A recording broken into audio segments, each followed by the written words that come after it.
Okay, we are clear. Ready to go live in 5, 4, cue the talent, 3. Hey, I said cue the talent. 2, and 1. Attention hobbyists, sports fans, and collectors nationwide and abroad. It's time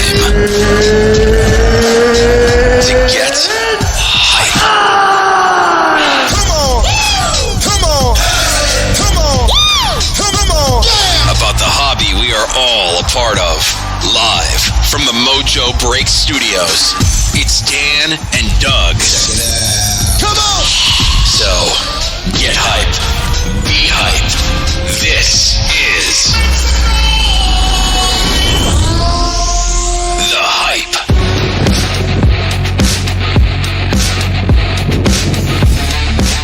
What is going down, everyone? Mojobreak.com, The Hype, episode number 134 coming at you. Once again, practicing some social distancing. That's why you don't see any faces on the screen, but it's all right.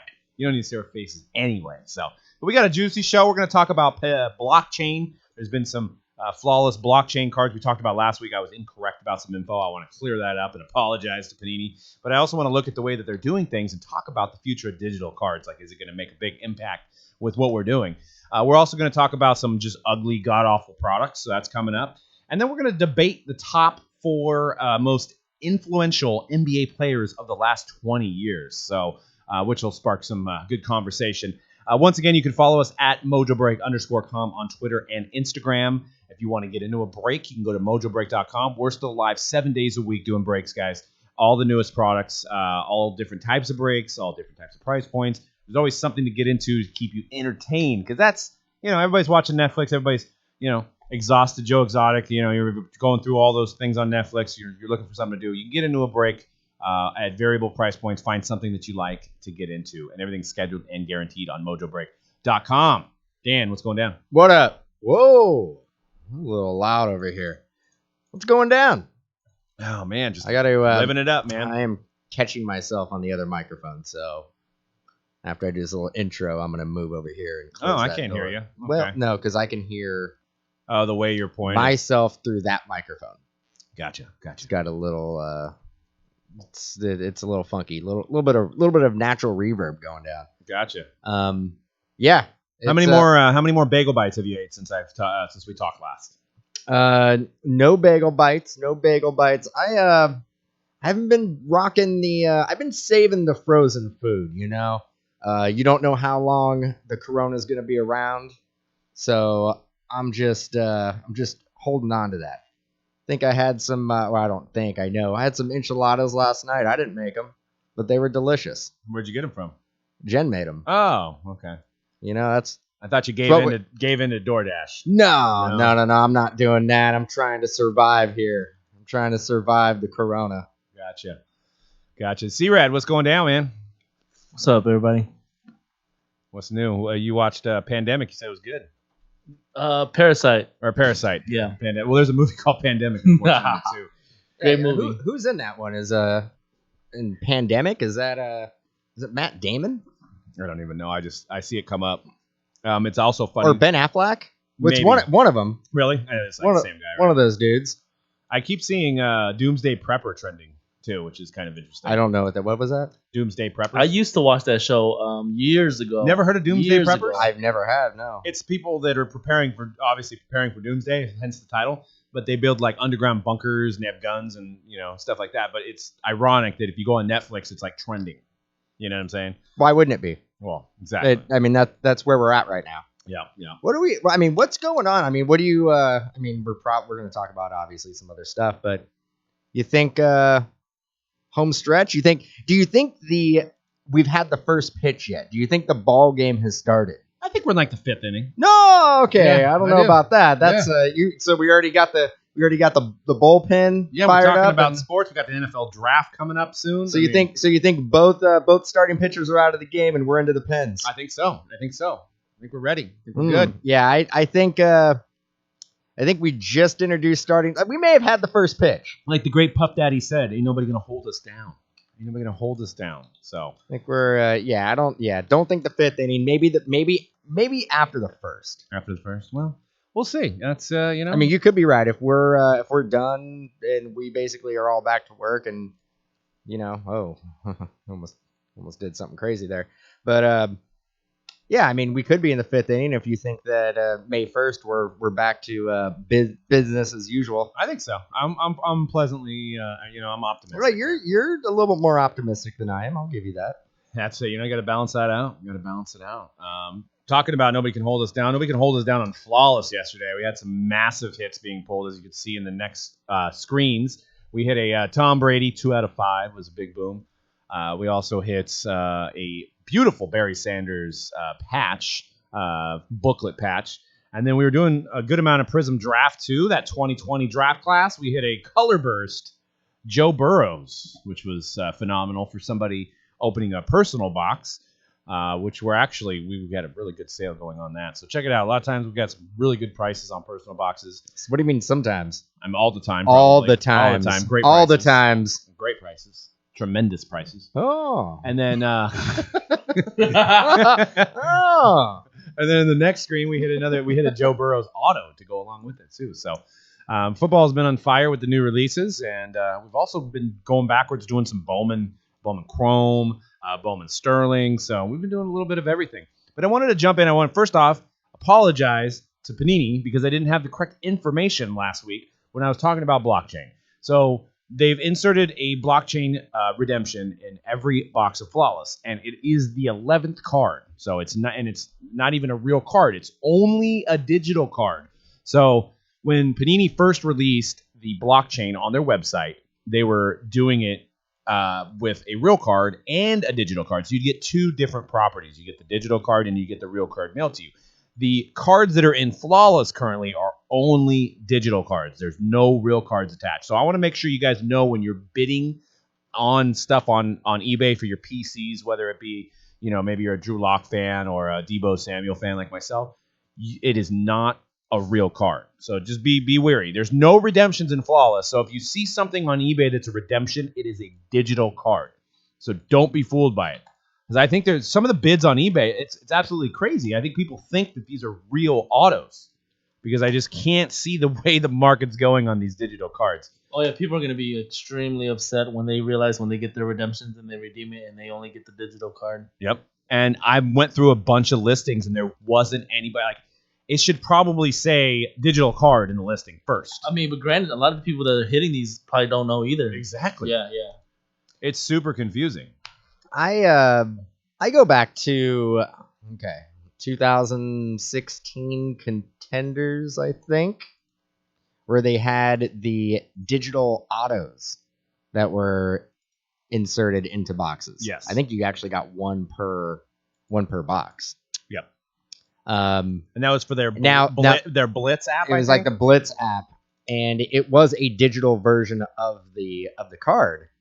Now, and those were going for like maybe $5, $10. Maybe on release week they were like $10, $20. I think maybe the Elliott or the DAC in 16 was going for maybe $25, $30. Maybe. This was a digital card. What just to start a conversation, what makes this different than that? Explain it, Doug. Well, for one, those weren't numbered. There wasn't any parallel versions. These are actually numbered to 25 or less, like Flawless. And unlike that, the only way once it's redeemed, as you can see on the screen here, once it's redeemed and it's in Panini, it cannot move from Panini. So the only way, and here's a picture of a current auction for a digital card, a current auction. And I actually bought, just to see how the process works, I actually bought one yesterday. I scanned it, and it showed me the card. It had this nice little animation of what it was. So if you're looking at the white piece of paper that you're getting out of Flawless, you don't know what the card's going to look like. So it gives you that nice little animation. Oh, that's pretty cool. And then it goes in your account, and then you have the option to sell it. Now, the only thing I could see was that you could only do a 24-hour auction. And you could only do bids in increments of $5, but you can start the bid at whatever price you want. So if you wanted to sell it for $20, start the bidding at $20. You want to start at $5, you want to start at $5,000, you can do so. And then there's also a buy it now option that must run concurrently with the auction. So if somebody really wants that digital card, they can hit the buy it now. But what's blowing me away, and for you guys that are listening audio version, I'll do my best to describe this whole thing, is there's bids on almost everything that's up there. So it's confusing to me because if you look at the Lamar Jackson, which is a cool looking picture, once again, let's make it very clear. This is a digital picture of a card. There's no physical card attached. It's a one-of-one Lamar Jackson digital signature with a Nike swoosh, and it's at $165 currently. Let me ask you a question. Do you think people right now that are bidding on these, do you think they're confused because of the original Panini blockchain, how that works with the physical card? It's possible. Well, let's break it down like this. So we break every product. We like to think that we're in the know when it comes to pretty much all things sports card related. Yeah. We didn't know. Nobody told us. No.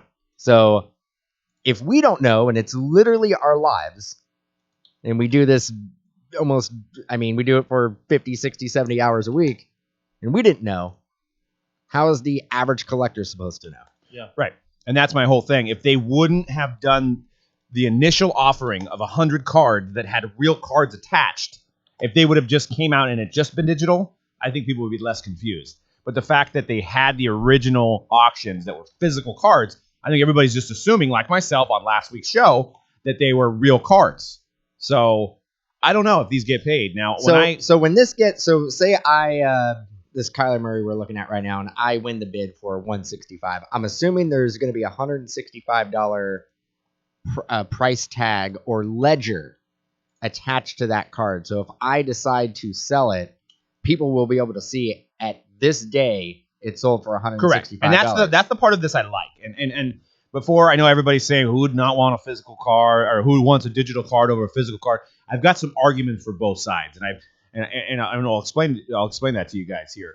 I think this is cool in a sense that it's pretty protected. Once the card is on Panini, like Dan said, there's a digital ledger. So if I sell my card for $165, and then a year later Kyler Murray's on fire, and I sell it for $300. Now it's worth $300, and it has that ledger of it going up, almost like a Zillow account. So right? it has a collectability attached to it, with essentially using cryptocurrency. Right. So let's just say that's what it's Panini's attempt to get into the cryptocurrency game. Correct. It's not necessarily so much they're not going after the average card collector. In my opinion, they're going after the flippers. They're going after people that are watching the stock market. They're going after people that are moving some of their assets into Bitcoin. Because in a sense, if you invest this card at 100, we'll go back.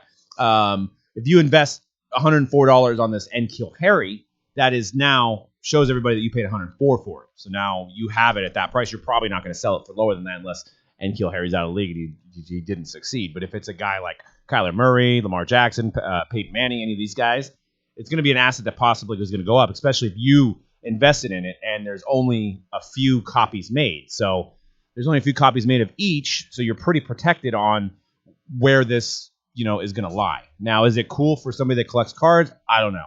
I'm trying to dissect that. I think for the traditional card collector, I'm not into it. That's me personally. I ain't digging it. I don't want to. I want the card. I don't want the digital card. Right. That's it. That's how I roll. And I'm the same way. But I'm going to actually be a devil's advocate here on a certain point by saying, hey, if you want to show off some of the stuff that you've bought, you can't really carry your shoebox of cards around with you in your car, right? But if you have a whole digital collection and you're talking to the ladies at the club, nope. You can. They don't care. They don't care. They don't care. But you can show them, this is my asset. It's like having a digital version of a Rolex and showing somebody a picture of that. And being like, hey, check out my digital Rolly. But don't you, when you're buying a stock, you don't actually physically have anything attached to that stock. You used to. You don't have a note with it. They used to give you stock certificates. I don't know when. You may be able to request them. I don't know. Guess, right? So I guess they're. Are you? Yeah, no, can't. I can't compare that to stocks. I say, I see where you're going with it, but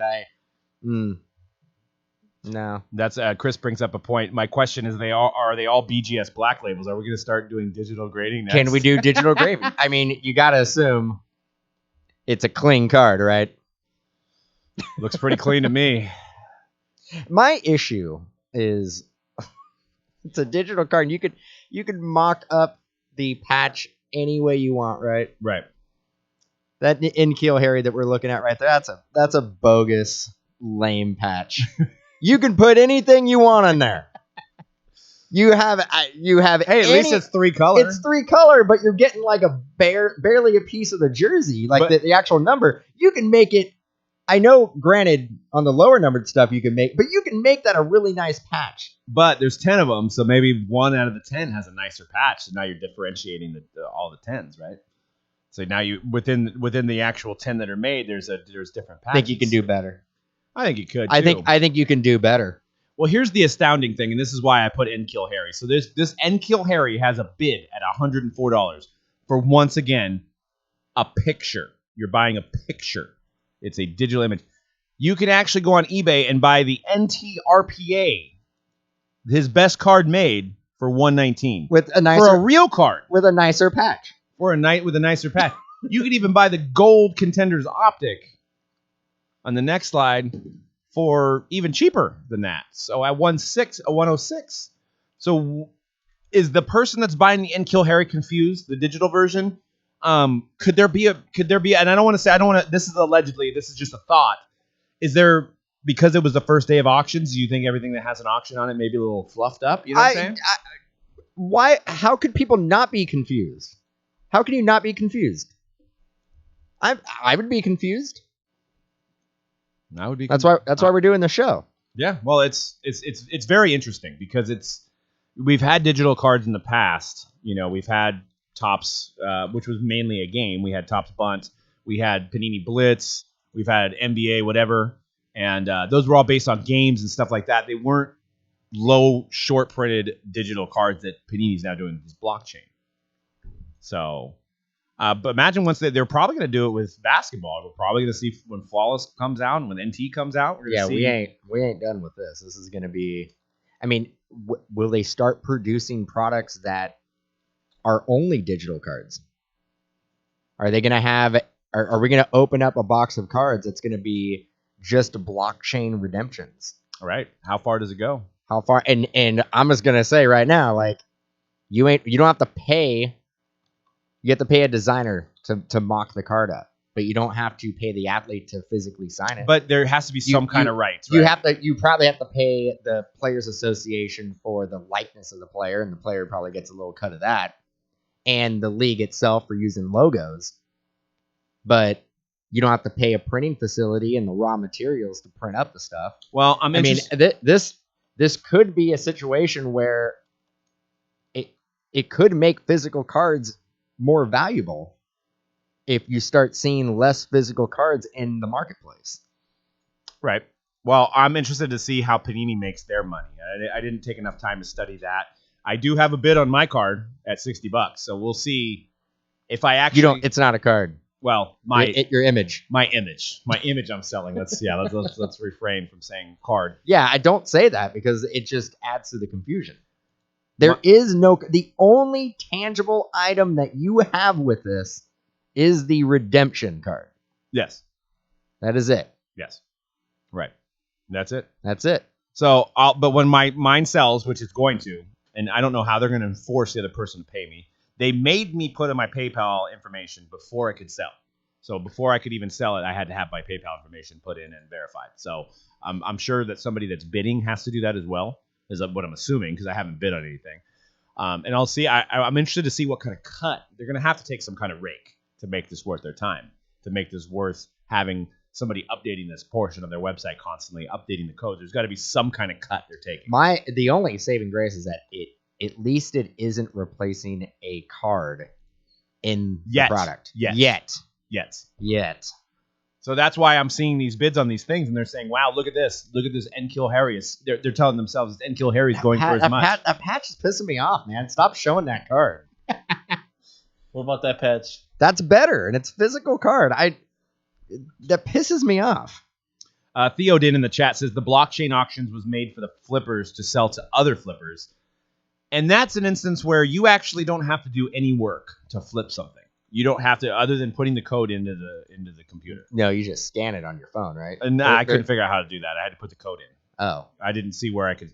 But there is a QR code. But that's one thing. Panini site's really hard to navigate. I couldn't do it through the app. I had to go on the website through my phone to actually put the code in. So it was very kind of interesting on how they're working that out. Yeah, because that kind of defeats the whole idea of the QR code is to pop open the app, take a picture of the QR code, and bam, there's your card right in your account. Yeah. Well, I mean, that's it was user error. If I was somebody who was drawing up an app, that's how I would roll. Hamburgeron says, I know it's a lot easier said than done. Hamburgeron says, I took a screenshot of that and saved $100. Hey, I got a whole collection. That's true. You could just take a picture of all of them up there and be like, hey. Well, that's the thing. You want to sit there and talk about showing off your collection at the club. You just take pictures of these, and there you go. You got it. You got it. I got my collection. Yeah. Very true. And, I mean, obviously, like, do they have a trading aspect of it? If I have because you don't, obviously, you can leave them in your account. When you put them in your account on the Panini site, you don't have to sell it. You can just leave it in your account, right? Yeah. So do they have a trade option where you can be like, okay, I'm not a Patriots fan, but I'm a Niners fan. I want Deebo Samuel for a N'Keal Harry. Not that I can see can yet. You swap them? Not that I can see yet. So I don't know. Because that would be, I mean, again, you're not going to have that monetary attachment. Yeah. How do they do the ledger on that then? Right, the Genesis or whatever they have on there for the. That's true. So it probably isn't going to happen. So it's probably just going to be assets being traded. But I almost think that we can't look at this as trading cards. We actually have to look at it as a form of currency to be okay with it as collectors. I'm going to look at it as an image of a card. C-Rad, what's your take on this? I don't know, man. I gotta see it more. You got to see more of the redemptions or more of the. I gotta see mock-ups? I gotta see what's the like what's the market looking like on these blockchain digital only cards at the end of the day. I want to see some basketball stuff go up on there. I want to look at this in 3 weeks. Yeah. Well, because I actually do. I think you're right. I think people are bidding on these, going like, sweet. I'm like, cool. I'm gonna get a digital version of this card, and I'm gonna get the physical version of this card. Imagine getting a swoosh Kyler for $160, right? Came up, awesome. And I'm, man, a part of that buy it now is actually low. Right, because if somebody was confused, they'd be like, "I'm just gonna buy it now for $500." Right, because it's a shield. So you gotta also think like, let's play the if it's too good to be true game. It's probably too good to be true. Right.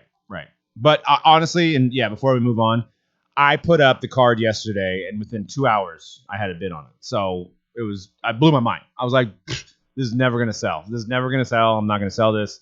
So with it, well, like I said, we'll see if I get paid on it. But there's more cards popping up by the minute because people are opening these products, and there's more and more stuff that has bids on it. So it's literally blowing my mind, and I want to know who's buying these, and if it's somebody that's confused, it's a real card.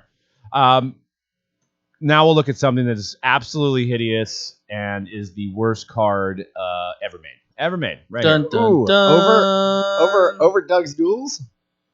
Ooh. Wow. So for you guys that are watching this, I'll just let that sink in for a little while. Courtesy of Blowout Cards Forum, this Giannis sketch is terrifying. I think more than just the sketch is terrifying. I think the fact that the patch is miscut is terrifying. I think the fact that the 8x10 was destroyed that Giannis probably signed is. And then Beckett actually slabbed it on top of that. They looked at this and they were like, "Yes, we're gonna slab this for you." On the stream, whenever I hit a Giannis, I always like mess up his name on purpose now, just because I think it's funny. Like I just want to see what Ante Toto Popo. No, so like the way I say it is I say Giannis Ande the Bloom Blow, and that looks like Giannis Ande the Bloom Blow on the screen right there. It does. The sketch. So for you guys listening audio, there's a Super Break, the bar card. It's a 1 of 1. It's probably about I'd say about 5x7 in size, so it's not card size regular. There's the sketch of Giannis looks like if Giannis was in Mike Tyson's Punch Out, but also like if like Giannis got cloned 10 times, like multiplicity. That's what like the 10th Giannis that was cloned. Kind of had a little the jaw was sagging a little bit. That's kind of how it looks. And then there's a piece of his game used jersey that was just cut with a butter knife and put in there.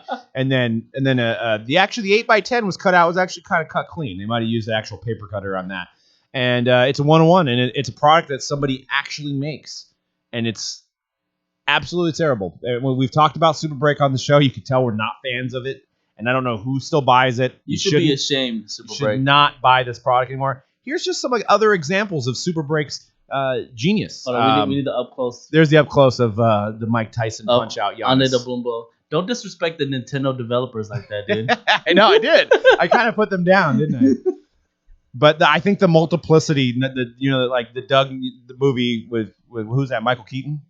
Yeah, I actually like the comment in the chat about making a digital version of it. Digital version of that, yes. When you say, that relic,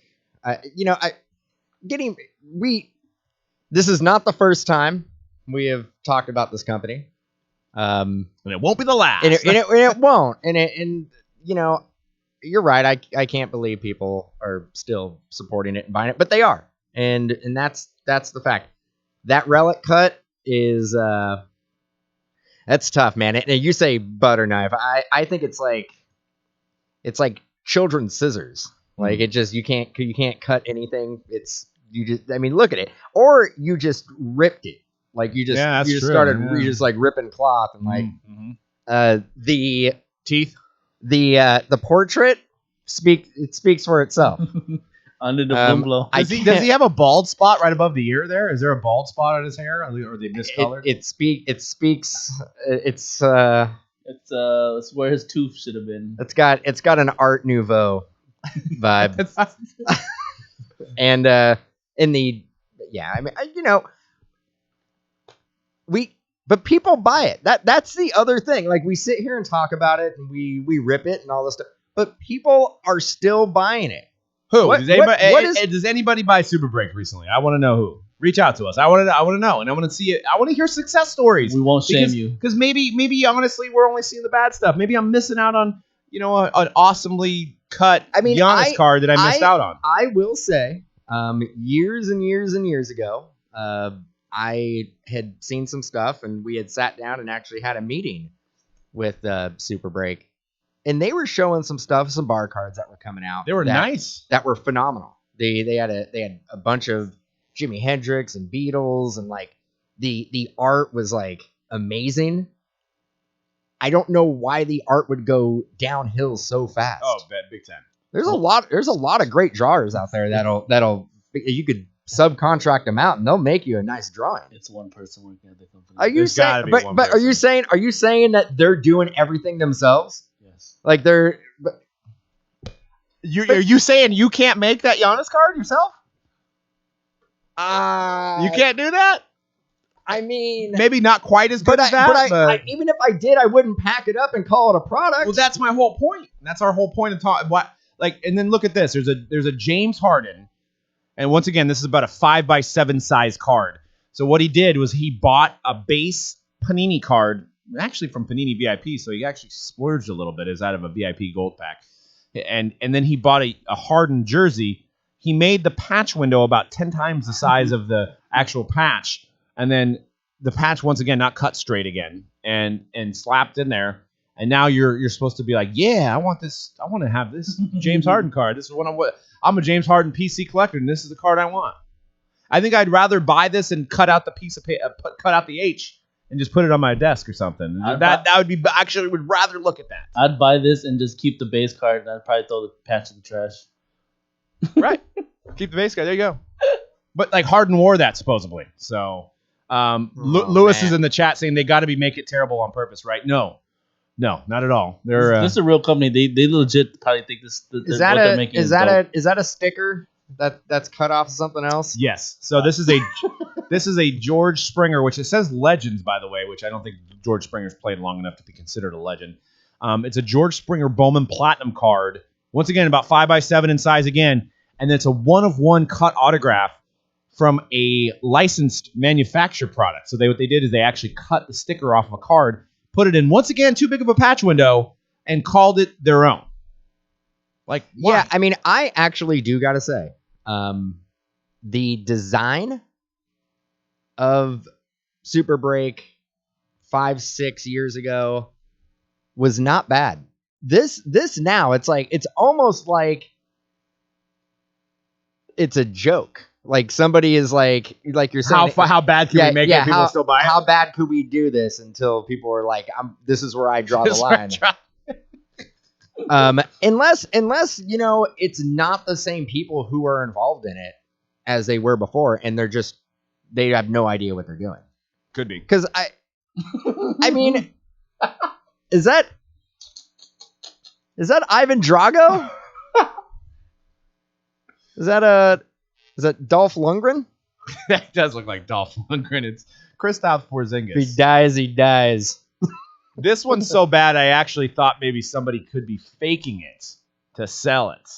Like, it's so bad that I think somebody hey, maybe if I just make this out of my own stuff. That's a piece of like construction paper. Looks like it. Put down as your base. And the sketch, you cut off his hair. Yeah. His hair's cut off. It's a 1-on-1. It's a 1-on-1. Those are the actual scissors they use to make the products. Right there. So I mean, they're so into saving costs that they make sure that they recycle old rusty scissors. These are like pictures of actual cards, correct? Correct. I'm not. These aren't. These aren't fake. You're not just messing around and doing I got these off eBay. The Doug's Duels again. And no, this is real. And for you guys, once again, you guys are listening to the podcast. Google Super Break the bar. Just do it. You'll see what we're talking about. Super Break the bar. Go to completed listings. Go to new listings. The Giannis has 4 days left. It's surprisingly at $70. I mean, we sit here and say it, but again, I'm actually going to go back and say not only are people buying it, but there is multiple distributors that are distributing this. Yes. And sending out sell sheets and, looking for pre-orders. And we get pre-orders for this product all the time. Right. I mean, no matter how much we tell our salespeople that we work with for distributors that we will never buy it again, ever, we still get it. We still get they think at some point we're gonna be confused and slip in a 1 or 2 in there. I mean, even the Larry Bird, whoever was doing the photoshopping, stretched it to where Larry Bird looks like he's way too tall or way too skinny on that photo on the left, and then actually on the right he looks way too thick. It's like they took an image that was smaller and they stretched it out to fit on the card without putting the proper dimensions. They need a graphic designer. They need something. They need a graphic designer. They may be hiring. They could, yeah. You guys might want to submit. What I look at this as, and they did when they first started, they actually did only buybacks, and that's what they should probably stick with. But I'm thinking like, how can we maximize profits? How can we make like 150% on our margin? And that's what you get. Is you got a guy making everything himself, cutting it with rusty scissors, doing Photoshop on his own, basically drawing things on his own, it looks like at this point. People are buying it. The thing is if nobody was buying it, then there would be no product to make. People are still buying it. Stop buying So maybe we don't see how great it is. Maybe beauty's in the eye of the beholder? Maybe this is just we don't get it. It's above us. Beauty's in the eye of the beholder, I guess, right?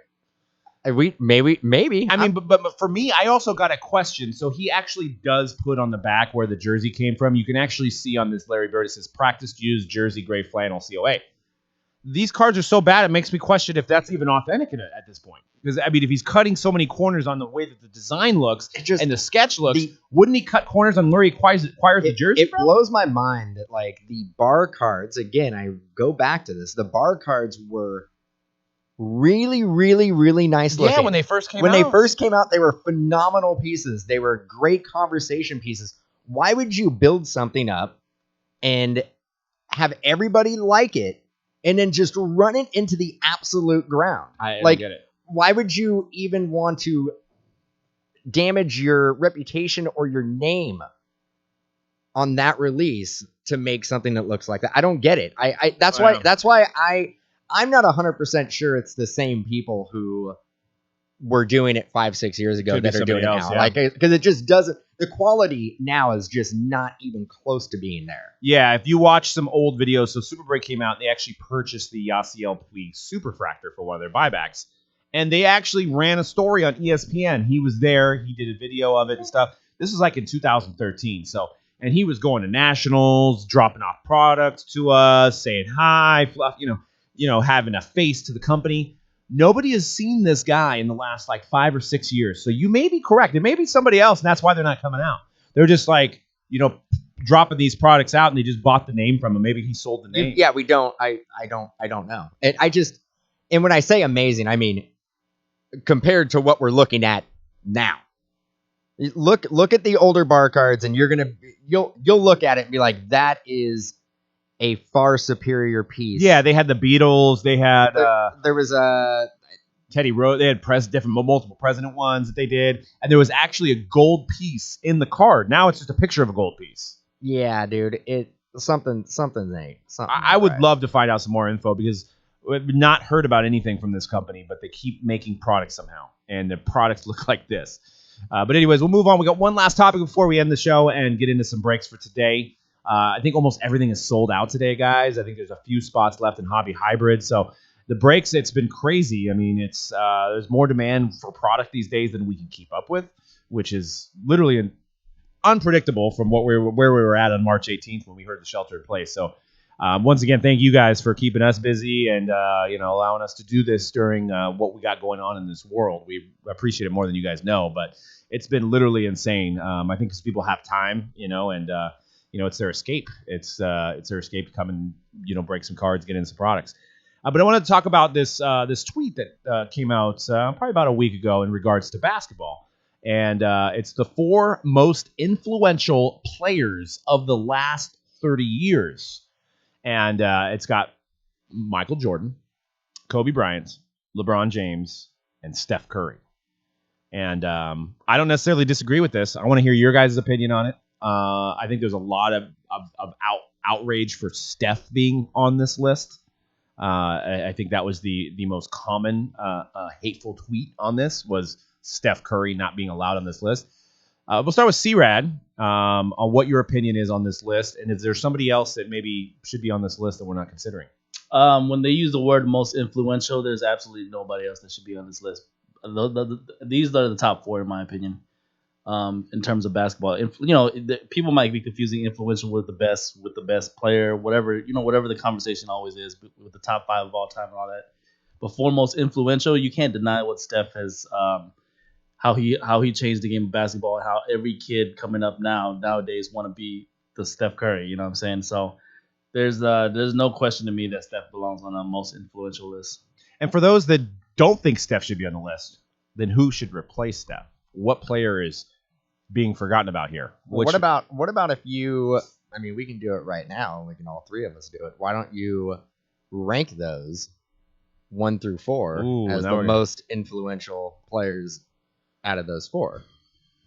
Well, in terms of the hobby or in terms of life? No, in terms of influential over just basketball and maybe business of basketball.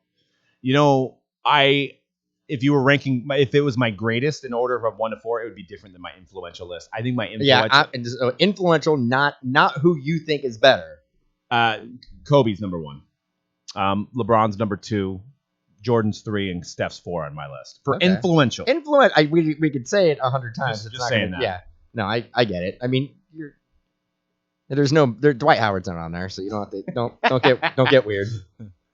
What do you think? What do you think, C-Rad? Most influential for me in order is probably,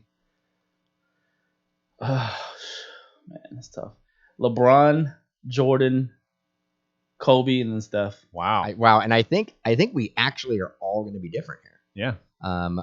Most influential out of those four, I would put Jordan, Kobe, LeBron, and Curry. So Curry's 4 on all of our lists. Curry's 4 on, and I could say why Jordan, and the reason why Jordan is number 1 is when I said the business of basketball, nobody has had a brand, and with Nike and Jordan, he just blew up basketball. It was a marriage made in heaven.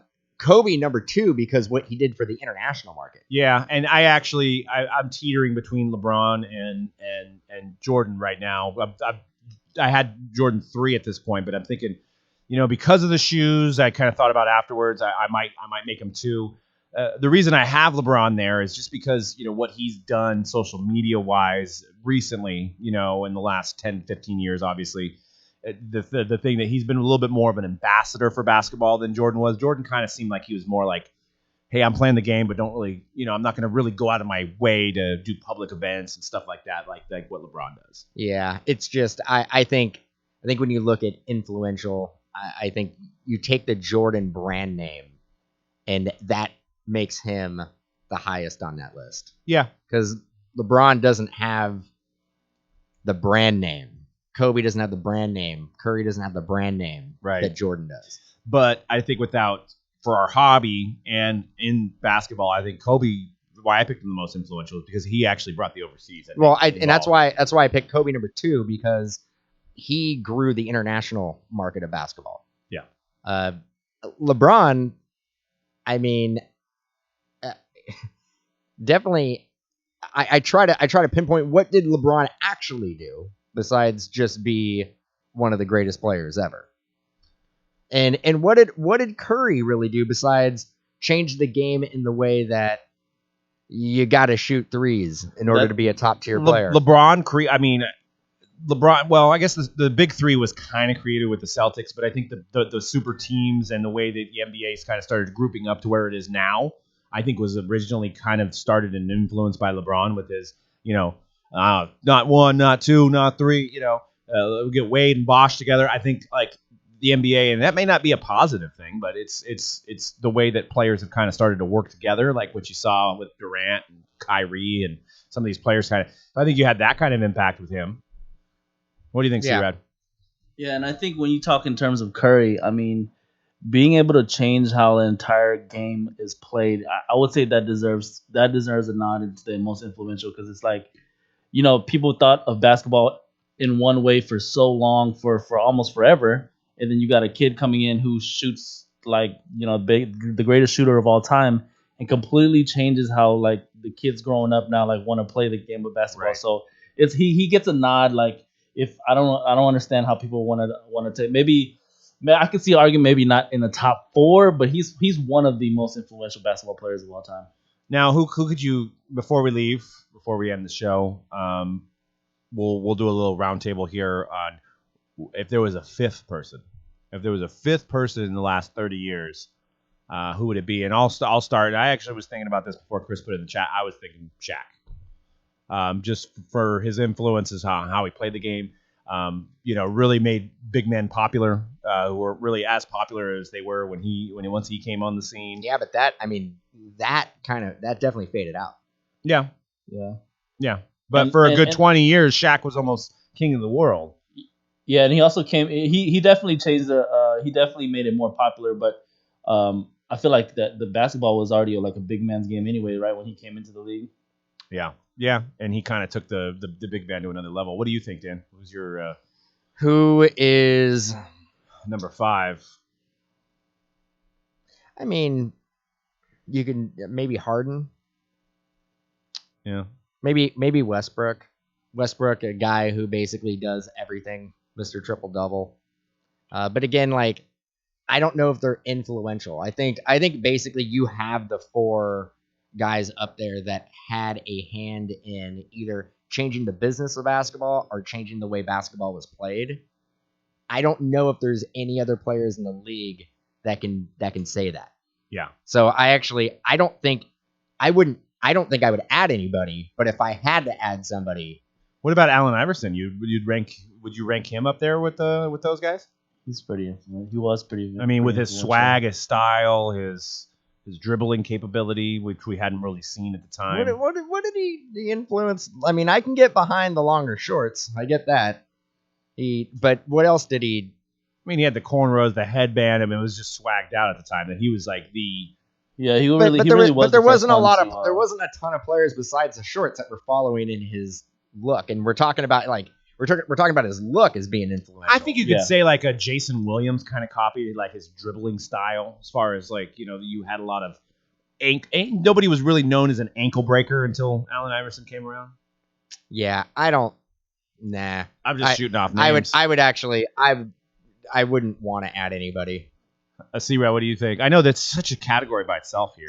I'm just kidding. I guess we'll see, but yeah, I don't. I really find it like, I mean, if you gotta go back to like some other, maybe like the 80 legends, like Larry Bird, or like Magic. You know what I'm saying? Like that's yeah. maybe something like that, but I don't know. Yeah, I feel you. That's Wilt Magic's Chamberlain. a good one. Wilt Chamberlain. That is a good point though, because the way basketball is played, it very well could change in a couple years. We could not. Maybe you don't have to shoot threes in 5 years, and we go back to the big man game, and you're playing under the basket, and everything's in the key and stuff like that. Or maybe we go to it's all about dunks. Like you need it's alley oops. We're doing the alley oops again. Or maybe they add a 4-point shot. Or maybe they add a 4-point shot. So yeah, I mean, it does change. It is evolving. It's whatever works. So I know Doug's gonna love this, but let's say the Pelicans are the next dynasty. They go on a run, and it's all about alley oops. Yeah. It's all about throwing it up to Zion. And I mean, it probably won't be Lonzo throwing the ball to him because Lonzo kind of sucks at basketball. Oh, But they'll get somebody in there. Burn. They'll get somebody in there who can do the job. Maybe LaMelo. Could you imagine almost like a quarterback style of basketball, just run down the court as fast as possible and catch a half court alley oop to dunk? Yeah. How do you defend it? You don't. Exactly. But that would be that's like playing a pickup game, and you're always having that one guy who's just cherry picking. Yeah, true. Very true. That's kind of like that. That ain't gonna fly in the NBA. I mean, you may get caught on it once in a while, but they're just gonna lock somebody down there the whole time. Stick them down there. All right, well, that's all we got for today's show, guys. Thanks for tuning in. We're going to do these on a weekly basis. We've been kind of doing them on Thursday now. I know our original show's on Wednesday. Once stuff gets back to normal, we'll be doing it on Wednesday.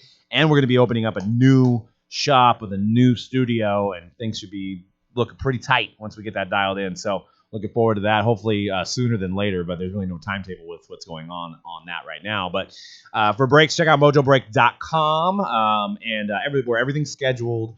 We're breaking every day. Everything's guaranteed to break, so you don't have to buy into something and wait like 3 or 4 days for something to break. It's guaranteed to break that day. So as of right now, we're sold out for today. So definitely get in on something upcoming, and we'll see you guys later on next week's show. Peace out. Peace.